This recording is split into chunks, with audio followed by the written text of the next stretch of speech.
Ramchandra Sable sir होते आपल्यासोबत phone लाईनवरनं आणि त्यांनी आवाहन केले नागरिकांना की येत्या काही दिवसांमध्ये आणि खास करून पुढच्या 24 तासांमध्ये विविध भागांमध्ये पावसाचा जोर कायम राहणार आहे। कोकण भागामध्ये जास्त पावसाचा जोर राहणार आहे। रायगड जिल्ह्याला तर रेड अलर्ट देखील जारी करण्यात आलेला आहे। गेल्या 24 तासात राज्यामध्ये पावसाच्या विविध घटनांमध्ये जवळपास 18 जणांचा मृत्यू झालेला आहे। तर मावळच्या घटनेत 4 मृत्यू झालेत आणि 51 जण जखमी देखील झालेले होते। या सगळ्यामध्ये आपण या सगळ्या घडामोडींचा आढावा आता या 5च्या बुलेटिनमध्ये घेणारच आहोत, इव्हनिंग पल्समध्ये घेणारच आहोत। मात्र राज्यातल्या विविध ठिकाणांमध्ये सध्याची पावसाची स्थिती नेमकी काय याचा आढावा आपण घेऊया।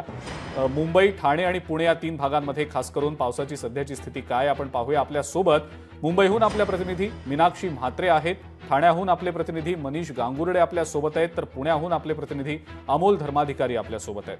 सुरुवातीला मीनाक्षी आपल्याकडे येतो। मुंबई शहर आणि उपनगरांमध्ये काल संध्याकाळपासूनच खरं तर पावसाचा जोर पाहायला मिळालेला होता। पाऊस अजूनही अनेक भागांमध्ये सुरू आहे।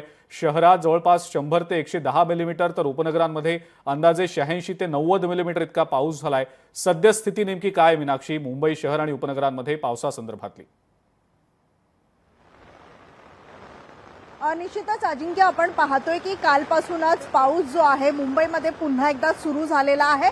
सध्या पावसाचा जोर जो आहे तो वाढलेला आहे। मुंबईसह आसपासच्या परिसरामध्ये जोरदार पाऊस होत आहे आणि यासहच आपण पाहतोय की मी सध्या नरिमन पॉइंट, मरीन ड्राईव्ह ह्या सगळ्याच परिसरातला आढावा तुम्हाला सांगू शकते। खरं तर या ठिकाणी जोरदार वाऱ्यासह जोरदार पाऊस देखील होत आहे। मात्र समुद्राला आपण पाहू शकतो भरती आहे आणि याच वेळी पाहू शकतो की 4.21 मीटर इतक्या उंच लाटा ज्या आहेत समुद्रात उसळत आहेत। त्यामुळे या सगळ्याच किनारपट्टीवरती आपण पाहू शकतो पोलिसांचा तितकाच बंदोबस्त आहे।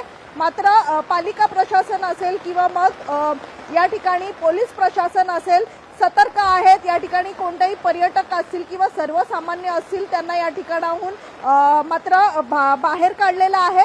सध्या आपण पाहतोय की या सगळ्याच परिसरामध्ये कोणत्याही नागरिकाला येऊ देत नाहीयेत। मात्र मुंबई शहरासाठी अलर्ट जारी करण्यात आला असला तरी राज्यातली जर परिस्थिती पाहिली तर काही परिसरामध्ये जर आपण पाहिलं तर अतिवृष्टीचा देखील इशारा देण्यात आलेला आहे। त्यामुळे सध्या मुंबईची परिस्थिती पाहिली तर जोरदार पाऊस जो आहे तो दक्षिण मुंबईमध्ये असेल किंवा मग उपनगरामध्ये होत आहे। त्यामुळे यासह आपण पाहतोय की सध्या अंधार दाटून आलेला आहे। मात्र 5 वाजलेले आहेत।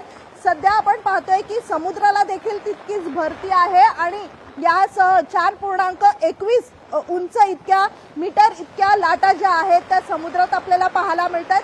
मात्र अजिंक्य, सध्या रेल्वेची परिस्थिती पाहिली तर जोरदार पाऊस जरी असला तरी मात्र रेल्वे जी आहे, मध्य रेल्वे असेल किंवा मग पश्चिम रेल्वे असेल, मात्र रेल्वे वाहतूक सध्या सुरळीत आहे। पण मात्र या जोरदार वाऱ्याचा कुठेतरी जे वाहन चालक आहेत रस्ते वाहतुकीवरती याचा परिणाम होऊ शकतो, कारण पावसाचा जोर हा अधिक आहे आणि पुढील काही तासांसाठी असा जोरदार पाऊस जो आहे तो मुंबईत होणार असल्याचं देखील हवामान खात्याकडून सांगण्यात आलेलं आहे। ठीक आहे मीनाक्षी, अशाच आमच्या सोबत जोडलेल्या राहा, तुमच्याकडनं अपडेट्स यानंतर घेऊच या।